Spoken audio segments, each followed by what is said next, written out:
کسی نے کہا کہ اللہ تنہائی میں ہے، دشت و بیابان میں، جنگل میں ہے۔ اللہ باہر کی داستان نہیں، اللہ آپ کے اندر ہے۔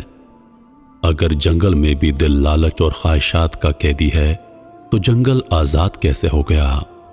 اگر تنہائی میں بھی بندگی نفس میں گرفتار ہے تو وہ کیسی گوشہ نشینی ہے؟ گوشہ نشینی تو اپنی مستی سے فراموشی کا نام ہے، نہ کہ مخلوق سے کنارہ کشی کا نام۔ اگر تنہائی کا نام اللہ ہے تو کیوں حکم ہوا کہ تنہائی میں شیطان جو فریب اور وسوسے چھوڑتا ہے وہ سب سے خطرناک ہیں؟ تنہائی اس کی پاک ہے جس کا باطن پاک ہے، جس کا گوشہ دل لذت دنیا سے خالی ہے۔ اکثر تنہائی میں بیٹھے لازم نہیں کہ صوفی ہوں۔ اللہ آپ کی اگر تنہائی کا نام ہے تو محفل کس کا نام ہے؟ اہل عشق کی تو دینا ہی یہ ہے کہ ان کا ہی تصور ہے محفل ہو کے تنہائی۔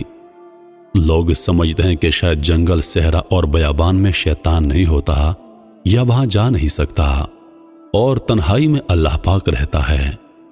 اگر ایسا ہوتا تو فقراء اور درویش ساری زندگی جنگل میں بسر کرنے لگ جاتے یا پھر شادیاں نہ کرتے، سب رشتے ناتے ختم کر کے سادھو ہو کر تنہائی میں بیٹھ جاتے ہیں۔